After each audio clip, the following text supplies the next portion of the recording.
Para apresentar o resultado dos estudos sobre a competitividade sustentável na cadeia da construção, convidamos a diretora da LCA, Cláudia Viegas.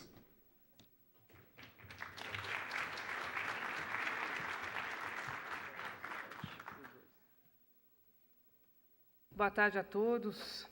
Vou aqui falar de competitividade. Para mim está difícil concorrer com o almoço, eu sei disso.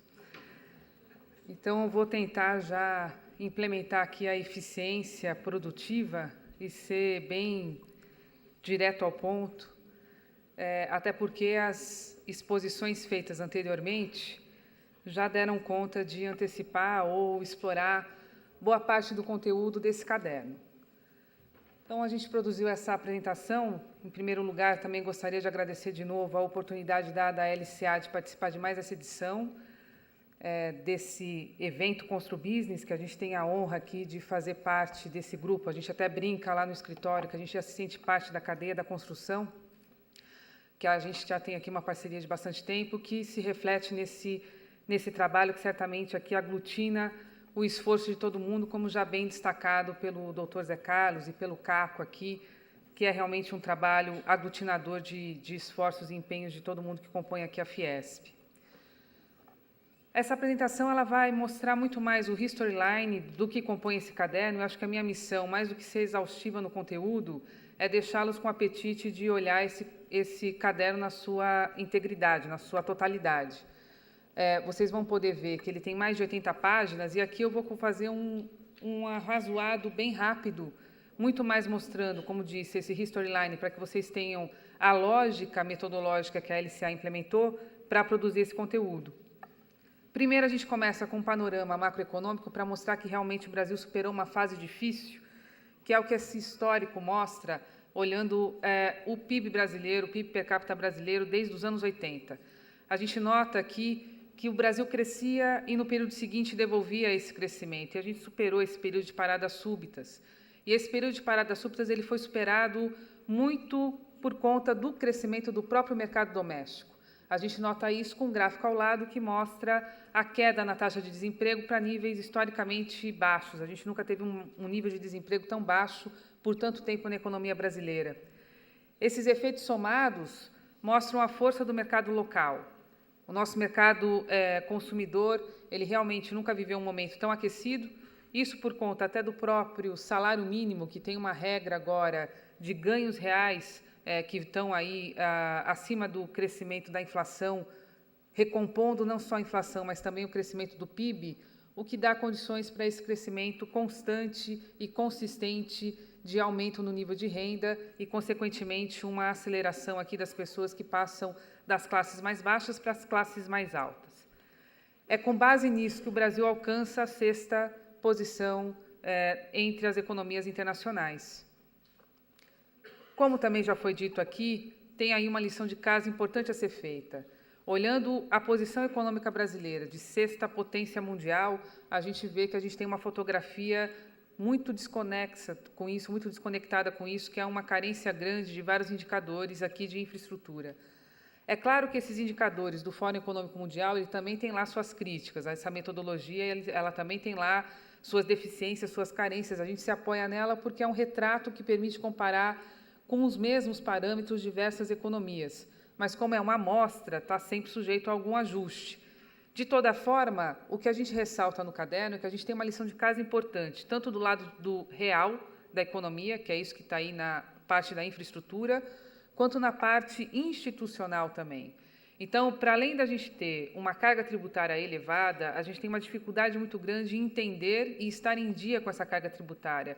Isso acaba jogando vários setores para a informalidade, naturalmente, entre aspas, ou seja, é muito difícil a gente conseguir ter um entendimento pleno e, quando a gente entende, no dia seguinte já mudou, né? Então, essa complexidade de regras transforma o ambiente de negócio, não deixando ele tão favorável assim a novos empreendimentos. Olhando para o Brasil mais para frente, a qualidade da educação é algo que preocupa bem. A gente está na posição 116, 126 entre 144 países para o sistema educacional como um todo e para a educação primária. Isso fica ainda mais importante e relevante quando a gente olha para a nossa demografia hoje. né?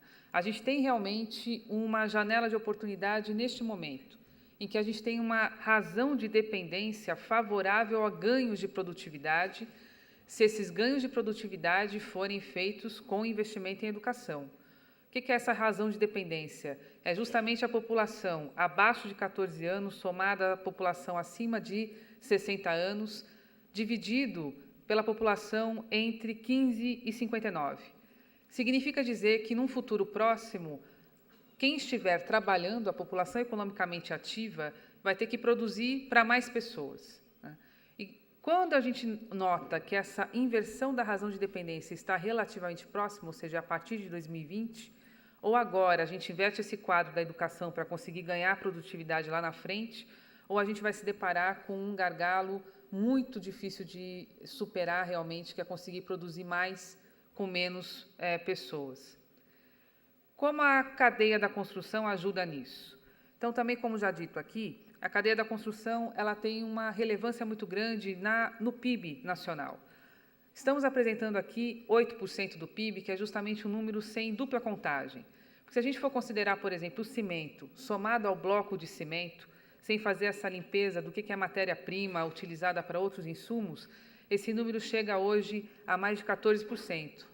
Então, a gente vai encontrar algumas publicações que vão usar um número bem acima de 8, e a gente está apresentando esse 8 aqui, que já é um número significativo, para deixá-lo limpo de qualquer efeito de dupla contagem. É esse número de 8 que casa, inclusive, com esse número embaixo, que eu mostro, de 42% da formação bruta de capital fixo, ou seja, do que é, de fato, investido na capacidade produtiva do país. Esse é o tamanho da cadeia da construção, que nos leva para esse efeito multiplicador, que a cada R$1 produzido, a gente gera 1,88 na produção do país, né? Mais ainda, em termos de geração de emprego, para cada 1 milhão, a gente emprega 70 pessoas. Isso é um número muito significativo que outros setores industriais não alcançam. A construção hoje é o 4º maior empregador, e o empregador de mão de obra formal.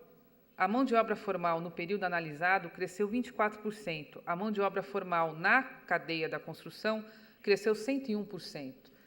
E essa mão de obra tem sido atraída com salários reais mais elevados. A LCA produziu um estudo econométrico para conseguir isolar todos os efeitos e deixar esse efeito líquido, e chegou à conclusão que a construção remunera 11,7% a mais que em outros setores. O que é esse efeito líquido? É a gente pegar um trabalhador com o mesmo nível de capacitação, o quanto que ele ganha na construção e qual é a oportunidade de ganho em setores similares que podem acomodar, que podem empregar pessoas com o mesmo perfil. Então, pessoas com perfil similar, com a mesma capacitação, ganham 11,7% acima na construção do que em outros setores.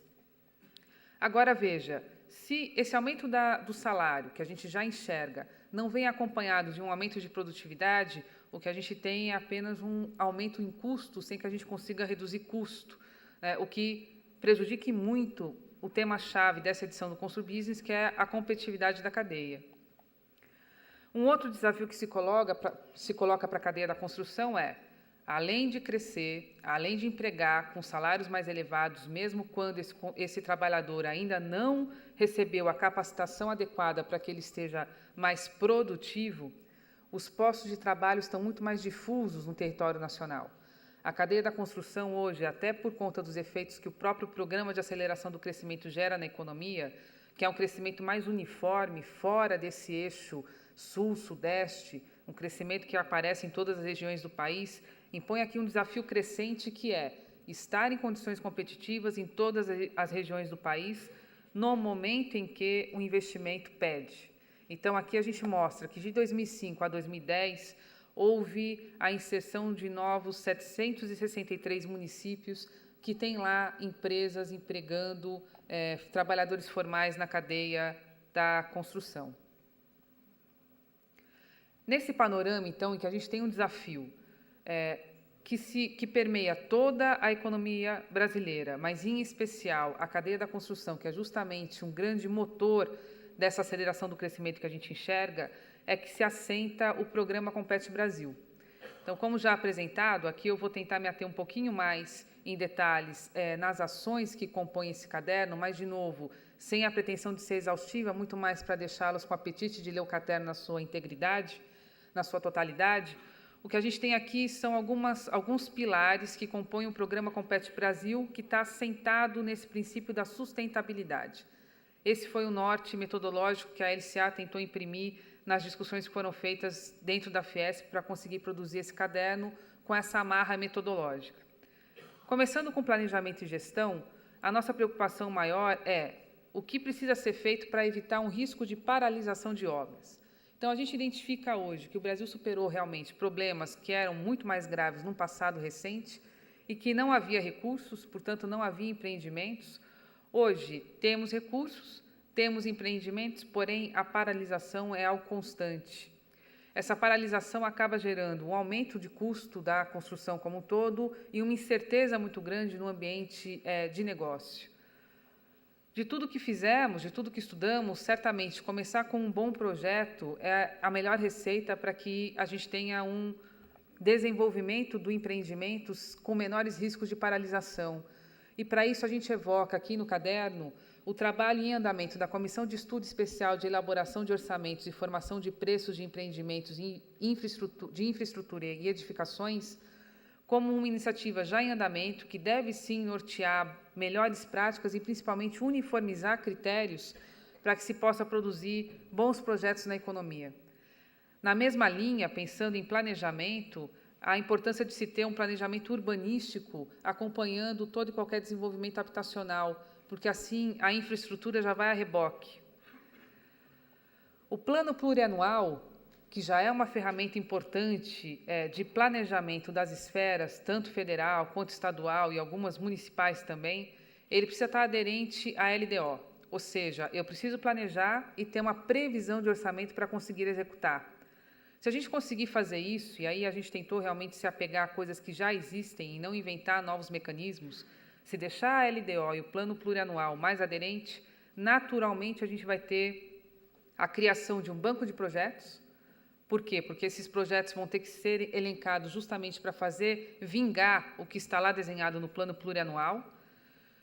Esses bancos de projetos bem planejados, tendo um acompanhamento por parte dos órgãos de controle mais aderentes às suas especificidades, como que se sugere aqui que SINAP e SICRO tenham referências setoriais e regionais, também vão evitar a paralisação de obras. Ampliação do uso de PPP, manifestações de interesse privado com maior transparência também vão permitir que haja uma maior agilidade dos privados em se organizarem para atender a esse planejamento público. E, em especial, o caderno dá uma atenção grande para a questão do saneamento. Seja porque, se a gente está olhando pelo prisma da sustentabilidade, ele tem um apelo muito grande, tanto nas questões ambientais, quanto na questão da justiça social, seja porque é um dos setores da infraestrutura que o Brasil ainda tem maiores carências. A sugestão que se coloca no caderno é que se crie a empresa de planejamento do saneamento, similar ao que se fez recentemente agora em infraestrutura, para que se possa ter uma centralização melhor desses projetos e também um melhor uso dos recursos que o próprio setor gera por meio de PIS/COFINS. O que o setor arrecada de PIS/COFINS pode ser usado para financiar essa empresa, que seria uma centralizadora de empreendimento e planejamento, facilitando que os municípios possam levar a cabo os seus planejamentos municipais. Indo agora para o outro ponto, que é aspectos institucionais e segurança jurídica, aqui a questão é conseguir maior segurança para investimentos. Então, se no primeiro, planejamento e gestão, a gente dá celeridade de vazão a isso, no segundo é dar condições para que o privado, que entre por meio de PPP, que entre por manifestação de interesse, consiga, de fato, levar a cabo aquilo que foi devidamente planejado e espelhado nos seus planos, nos seus programas. A gente começa evocando a necessidade de ter uma maior uniformidade no tratamento de questões cartoriais, que em cada cidade a gente acaba identificando práticas distintas e morosidades muito distintas, o que afeta e dificulta levar crescimento econômico de maneira mais uniforme para todo o país. A gente pode aqui criar um indicador em que as unidades da federação, que são mais referências nisso, sejam de fato guia para melhores práticas cartoriais.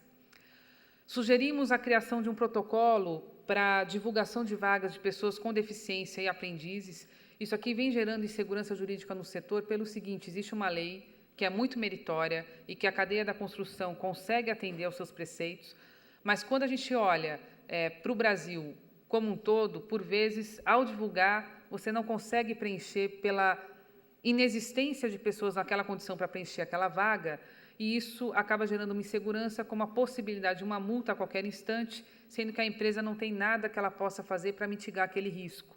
O que o caderno faz é detalhar uma proposta para que a gente elimine esse risco, mantendo, sim, a lei da maneira como está. É uma questão de como lidar com esse risco que se coloca hoje no ambiente de negócio. O registro de imóvel, como já colocado em outras edições aqui do Construbusiness, como sendo uma centralização na matrícula de todos os direitos e obrigações públicas, para que ali, logo no início, você consiga mitigar riscos. O uso na economia brasileira de dispute boards, que são organismos que permitem resolver conflitos antes que eles venham a virar uma arbitragem ou um litígio, você dá maior celeridade, maior segurança para a solução de conflitos durante a execução da obra. O caderno também detalha como fazer esses comitês. Sobre funding. Funding, a gente ataca tanto pelo lado da habitação quanto pelo lado da infraestrutura. Para a habitação, a gente coloca de maneira bem destacada o que o Brasil tem como blindagem a essa crise internacional que se coloca, é uma crise internacional que tem suas origens justamente em créditos habitacionais feitos ali com um subprime nos Estados Unidos. O Brasil ele não tem esse tipo de mecanismo, e é isso que nos dá segurança e robustez. O que nos falta é conseguir mais liquidez e outras fontes de financiamento, mantendo essa nossa segurança que o sistema bancário brasileiro tem. A gente evoca aqui a figura do cover bonds, que é uma figura que dá maior segurança para quem confere crédito em ter o próprio imóvel com uma proteção jurídica superior às opções que hoje existem no mercado. Certamente isso vai atrair mais investidores, certamente isso vai dar mais liquidez ao mercado. Precatórios, também voltamos aqui com uma discussão já colocada em outros fóruns na Fiesp, como a importância de se tornar esse crédito que os investidores têm junto ao governo federal disponíveis para investir em infraestrutura. A Lei 12.431, de 2011, ela traz avanços importantes, notadamente para atrair investimento de estrangeiros no Brasil, em termos de dedução de imposto de renda. O que o caderno faz é detalhar ampliações desse mecanismo para outras ferramentas importantes para investimento e recursos em infraestrutura, como financiamento bancário, fundos de investimento, fundos de previdência e benefícios diretos ao tomador de crédito. Certamente isso vai conseguir expandir o funding para a infraestrutura no país. Seguro e garantia tem que andar junto com o funding, ou seja, eu não posso engargalar investimento pela falta de recurso e eu também não posso gargalar investimento pela falta da capacidade do investidor em tomar esse recurso, por ele já estar estrangulado em termos de seguro e garantia. O que a gente faz aqui é evocar a urgência de se definir os estatutos da Agência Brasileira Gestora de Fundos e Garantias e do próprio Fundo Garantidor de Infraestrutura, que já foram desenhados pelo governo e precisam ser implementados. Certamente isso aqui vai dar muita agilidade e muita fluidez para que os investidores possam se lançar a novos investimentos sem que eles fiquem amarrados com aquilo que eles já têm em andamento. Aproveitar a discussão atual do Pacto Federativo para que ele também gere recursos para a infraestrutura. Então, aquilo que se conseguir negociar de repactuação das dívidas estaduais junto à União, que se converta em investimento nos estados em que isso for possível. Esses recursos oriundos das renegociações, eles sejam direcionados para investimento em infraestrutura. Mão de obra.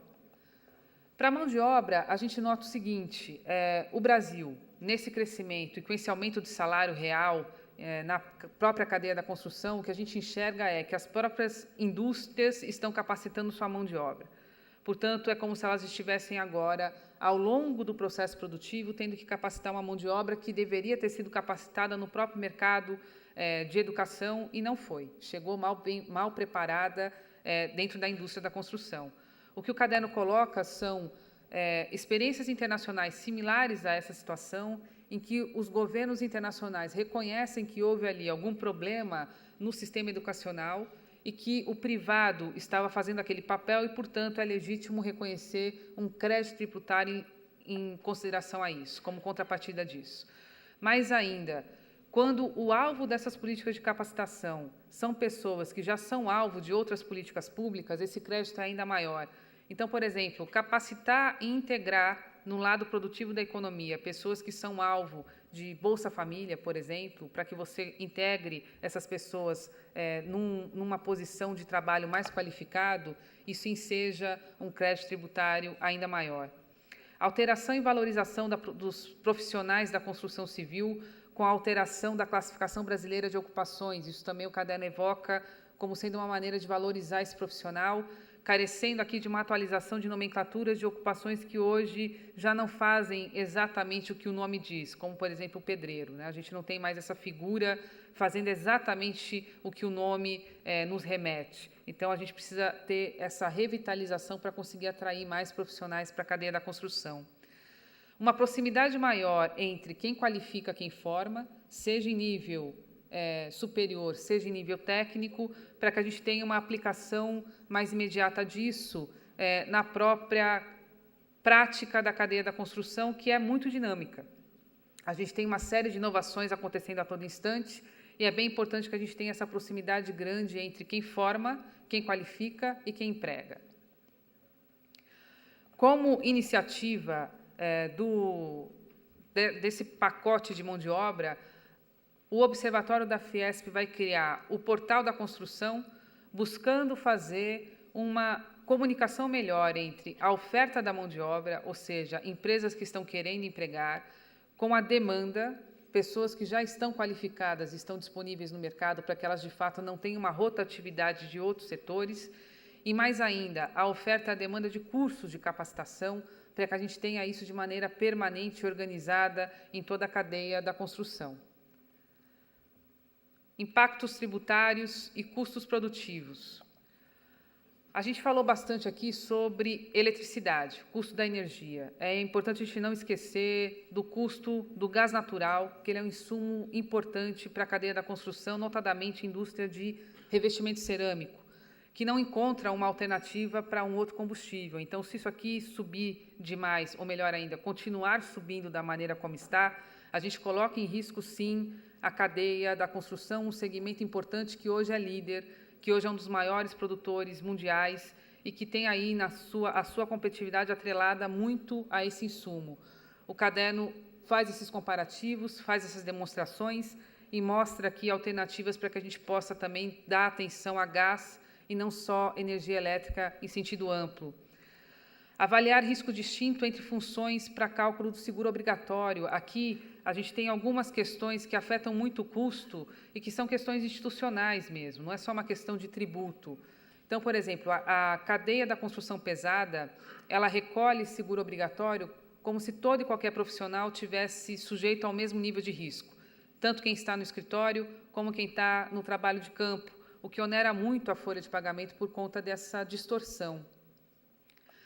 Crédito presumido também para o uso de reciclado, senão a gente não consegue incentivar o reciclado e, por vezes, o uso da matéria virgem acaba ficando mais em conta até do que usar um reciclado, porque ele não tem condições de usar o crédito presumido, desde que esse reciclado também esteja na conformidade técnica de quem usa material virgem, porque pensar reciclagem, pensar sustentabilidade é pensar no longo prazo. Então, se eu tiver que ter uma rotatividade grande no uso de materiais, mesmo ele sendo reciclado, não necessariamente eu estou sendo sustentável porque eu aumento o uso de matéria-prima.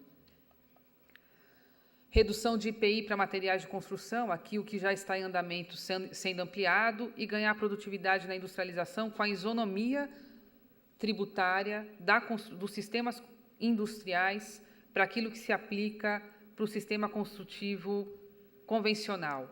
Ou seja, dar uma isonomia tributária para o sistema construtivo industrializado em relação ao que se tem no sistema construtivo convencional. É aqui que a gente vai ter ganho de produtividade, principalmente no quesito mão de obra, que é um grande gargalo para a cadeia. Por fim, em termos de sustentabilidade, o que o caderno destaca? O Brasil trabalha muito, e é realmente reconhecido, inclusive internacionalmente, pelas normas técnicas a que os produtos nacionais estão sujeitos. E é importante que a gente tenha uma cultura de disseminar o uso desses produtos que estão em conformidade técnica. E isso começa com o próprio consumidor. É uma questão de informar o consumidor de que ele precisa exigir isso para que a gente tenha essa conformidade técnica sempre assegurada e que esses programas de qualidade estejam sempre em linha com o que se tem de melhor na experiência internacional.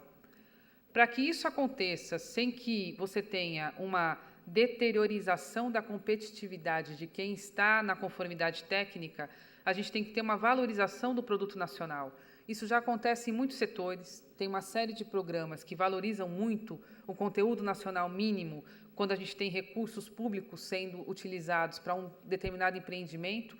E o que Caderno coloca é a necessidade de se ter isso mais presente para os empreendimentos da cadeia da construção. Incentivo à reforma habitacional, a gente tem uma série de incentivos a crédito, mas que não pega a mão de obra. E se a gente está vendo aí essa classe de renda mais baixa chegando à classe de renda mais alta, que hoje tem uma habitação, ela ser educada e ser permitido a ela acesso para que ela reforme a sua habitação, isso é sustentabilidade.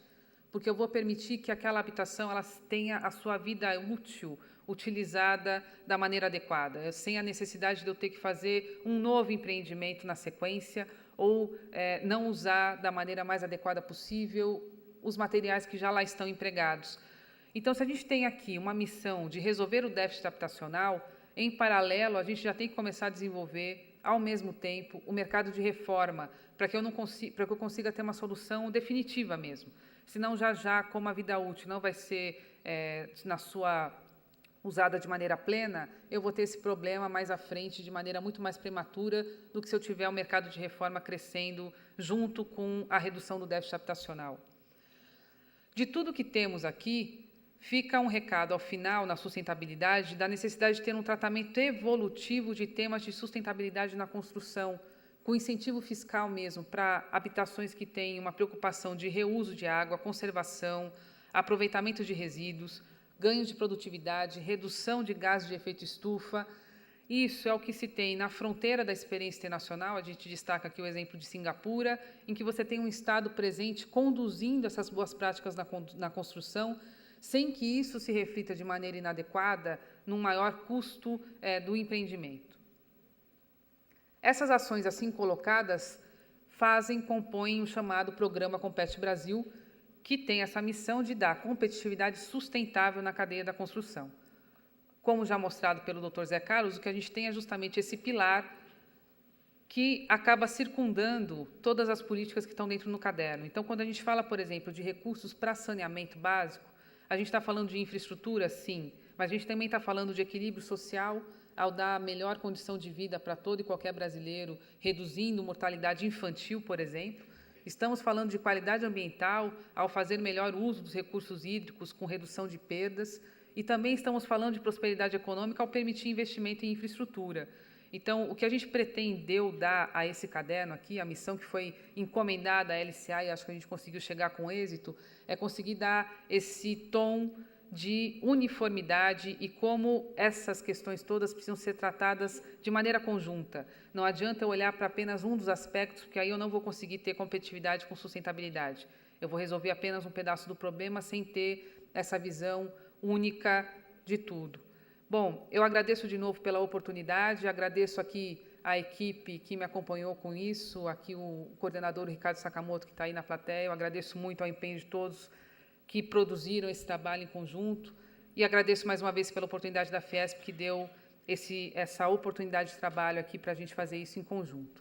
Fico desde já à disposição para toda e qualquer dúvida que vocês venham a ter, e, de novo, reforço aqui o convite para que vocês leiam isso no caderno, porque certamente tem muito mais conteúdo lá para todos vocês. Muito obrigada.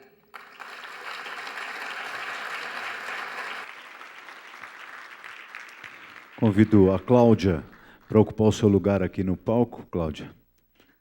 Convido também o Carlos Eduardo Auríquio. A seguir, teremos uma sessão de perguntas.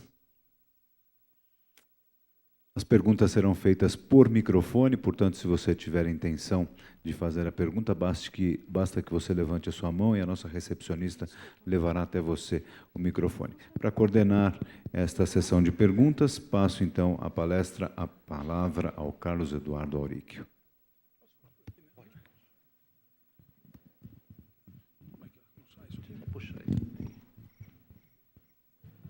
Bom, como é tradição nos Constru Business, nós estamos chegando ao final, teoricamente, né, porque, já disse bem o presidente Paulo Scaff, ao final desse evento é que realmente começa o Constru Business, né, porque o que precisamos é alcançar a implementação dessas propostas todas.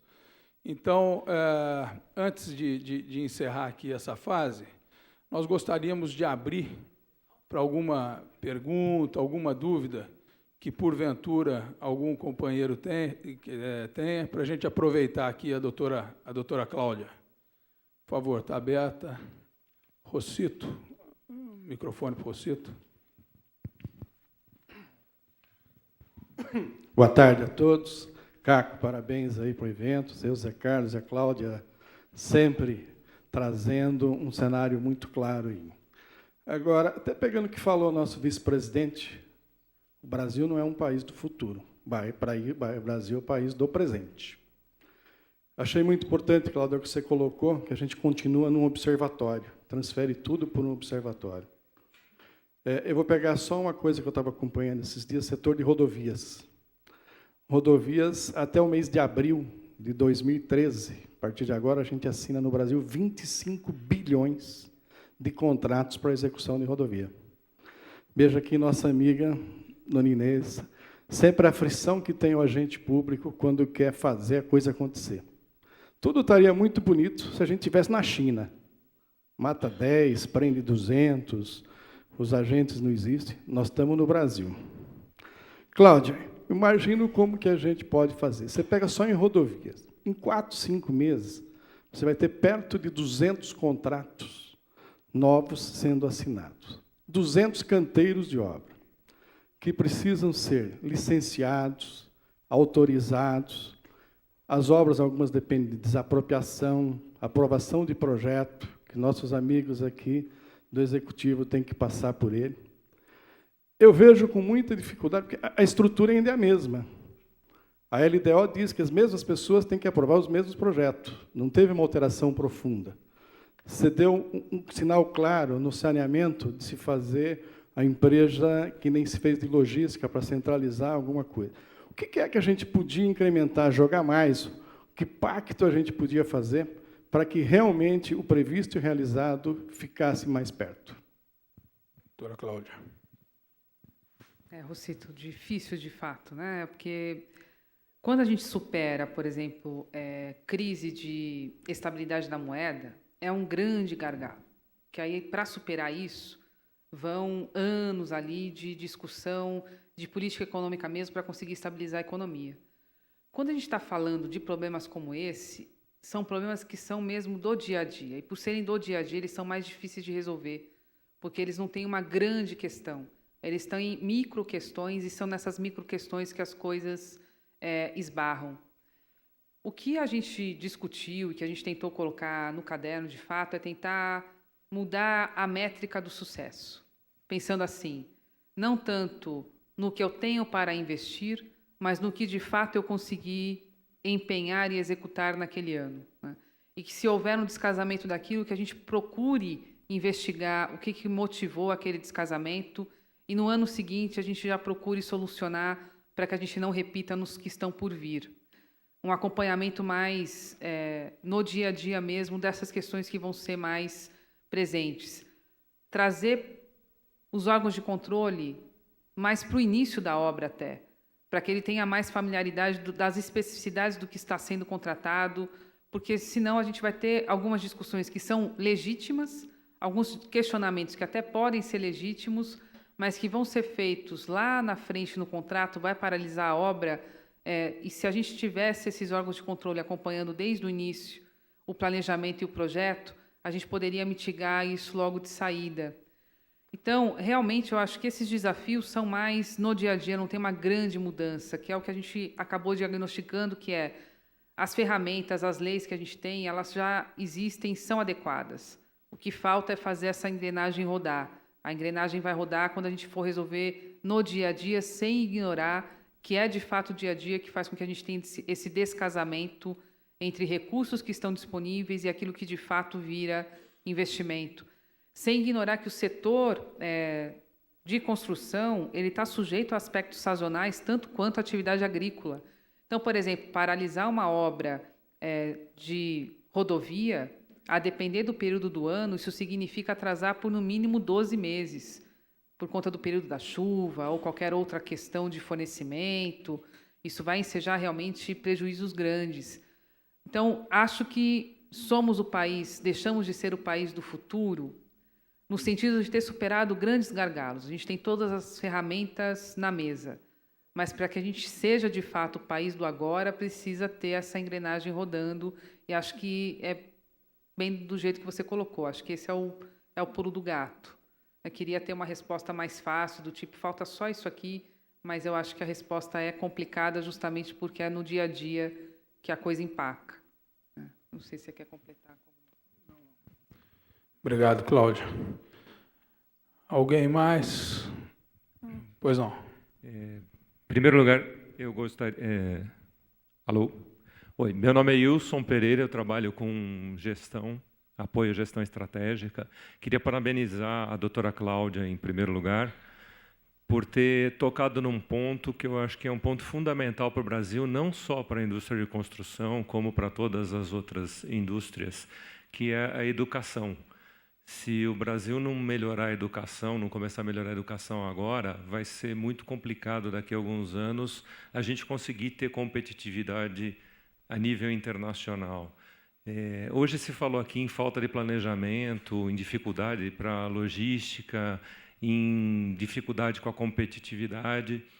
E o Paulo Scaff falou sobre um investimento que a Fiesp faz pelo sistema SESI-Senai, que está de parabéns, que forma mão de obra, não só formação do como fazer, mas também forma pessoas.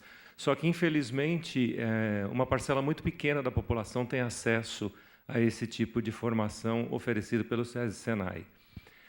O que está faltando é preparação de gestores e preparação de gestores escolares, né, gestores para a escola pública, e o desenvolvimento da escola pública, a exigência de que a escola pública forme cidadãos prontos para assumir sua posição social, não só para ir lá executar, assentar tijolo, enfim, mas para ir lá e entender que faz parte de um todo, que está construindo um país, que está desenvolvendo um país que vai ser competitivo. E mais que isso, em outros níveis também, aqueles responsáveis por gerir essas pessoas, que têm as dificuldades inerentes ao posto, que normalmente os trabalhadores abandonam ou se colocam numa posição contra o empresário naquela relação capital e trabalho, mas o que falta de fato é a conscientização dessa população e também a formação de novos pesquisadores, desenvolvimento de inovações no setor de tecnologia da construção, senão o Brasil acaba ficando para trás. Então, eu gostaria de parabenizar por ter tocado nesse assunto e de colocar aqui insistentemente que a Fiesp, nos próximos encontros, traga também aqui o ministro da Educação e envolva todo esse ciclo da educação, porque senão o Brasil realmente não tem como chegar lá e a indústria da construção vai ter essa carência de mão de obra, assim como todas as outras indústrias. Ok, obrigado, doutora Cláudia. Agradeço os comentários e os gentis comentários aí relativos ao trabalho. Volto a dizer, a reforçar aqui, que, paralelamente a esse trabalho de construção da cadeia, mesmo da competitividade, o grupo que isso aqui levou, como o doutor Zé Carlos falou pela manhã, 9 meses, 6 meses, o grupo se dedicou por 6 meses antes, então foram 12 meses de trabalho, exclusivamente às questões relativas à capacitação, qualificação e educação. Porque, realmente, quando a gente fala de qualquer outro insumo produtivo, a gente consegue resultados num espaço de tempo mais curto. Agora, a educação, ou a gente aproveita a janela de oportunidade que a gente tem, ou seja, capacitar enquanto a nossa mão de obra está em idade escolar, ou a gente perde isso. Então, é um sinal de alerta mesmo, já não é nem mais um aviso, é um problema crônico que, se a gente não superar, a gente vai esbarrar em algo que não vai ter solução depois. fica sendo um gargalo intransponível mesmo. Então, a casa aqui tem dado muita atenção a isso, aí isso acabou virando um capítulo específico dentro desse caderno, mas não esgota tudo que tem sido discutido aqui dentro na Fiesp relativo ao tema mão de obra, porque isso realmente tem deixado todo e qualquer empresário bem preocupado, porque é um gargalo que não tem como transpor se a gente não começar a fazer um investimento duro e pesado agora. Perdeu essa janela, nunca mais, né? Que é justamente essa razão de dependência que a gente mostra no estudo. Então, é um alerta bem importante mesmo. Lembrando que, antes de qualificar e reter, nós temos um problema dramático que é em atrair, né? O Sistema S tem tido essa dificuldade enorme. Tem casos que você disponibiliza vagas e não consegue preenchê-las ainda, por conta de atrair esse pessoal. É, de fato, um problema dramático. Mais uma pessoa solicitando, por favor, podia se identificar? Boa tarde, primeiramente. Meu nome é Ana Carolina e eu fiquei em dúvida, primeiramente, se a minha dúvida seria pertinente, porque é a primeira vez que eu estou participando da Construbusiness. Mas é assim, desde o início de tudo que eu ouvi, eu fiquei na seguinte dúvida: se seria possível, né, diante de alguns dados que foram mostrados, alguns índices do Brasil em algumas questões, né, que ele está numa questão bem atrás de alguns países, em algumas considerações que foram feitas. E, por exemplo, na questão da aceleração do nível de logística, de construção de novas ferrovias, e todas essas questões que têm que ser ajustadas.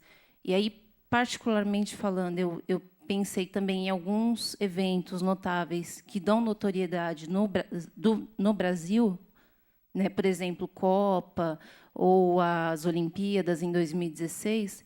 Então, eu fiquei em dúvida. Tudo que envolve essas questões de planejamento e de crescimento no Brasil, na área de construção civil, tem como se atender um número maior de necessidades ao qual o país está precisando se posicionar em curto período? Vamos dizer, em especial na Copa, por exemplo. Ou até mesmo em questões particulares, que se direcionam ao Brasil, em construções de casas, de maior número de residências, para que sejam entregues num período determinado. Tem como fazer isso num curto prazo, ou é possível construir, reformar aquilo que já está feito? Okay. Vamos passar a doutora Cláudia aqui. Eu acho que você traz pontos importantes, que é o seguinte: uma questão é a gente olhar o Brasil pensando Copa e Olimpíada, e acho que Copa e Olimpíada colocam data e hora para coisas que, mesmo sem Copa e Olimpíada, a gente já ia estar sentindo falta, né? Então, acho que todo o desafio e todo o estudo é justamente mostrar aquilo que a gente precisa superar, independente de grandes eventos. E é fácil, sem dúvida alguma, que não é fácil. Mas quanto mais tarde a gente começar, mais difícil vai ser superar, porque o gargalo vai ficando cada vez maior. Então, por exemplo, o déficit habitacional, conforme as pessoas vão formando família, isso é crescente, diz respeito ao desenvolvimento social e econômico mesmo. Então, quanto mais eu demorar para me estruturar, para resolver o déficit habitacional que eu tenho hoje, amanhã ele vai estar maior ainda. Quanto mais eu demorar para me estruturar, para me planejar, para resolver problemas de logística, problemas de infraestrutura, seja ela qual for, a única certeza que a gente tem é que amanhã vai ser mais difícil ainda. Então, tudo que a gente tenta colocar nesse tipo de trabalho é uma ordem de por onde começar, tentando prever que, começando por ali, eu consigo potencializar os investimentos, porque as carências são muitas, mas quando a gente começa a ordená-las, priorizá-las, a gente busca um resultado mais imediato, que tende a dar um resultado sustentável no longo prazo. Acho que esse é o grande desafio. Fácil certamente não é, mas também impossível certamente também não é, e já estivemos bem piores do que estamos hoje, né? Então, acho que o cenário segue, sim, como sendo algo possível. Não saia triste, não. Saia otimista. Não.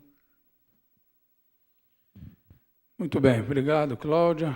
Eu acho que podemos aqui dar por encerrada essa nossa 10ª edição do Constru Business, baseados no conceito aqui de planejar, construir e crescer, não é isso? Muito obrigado a todos.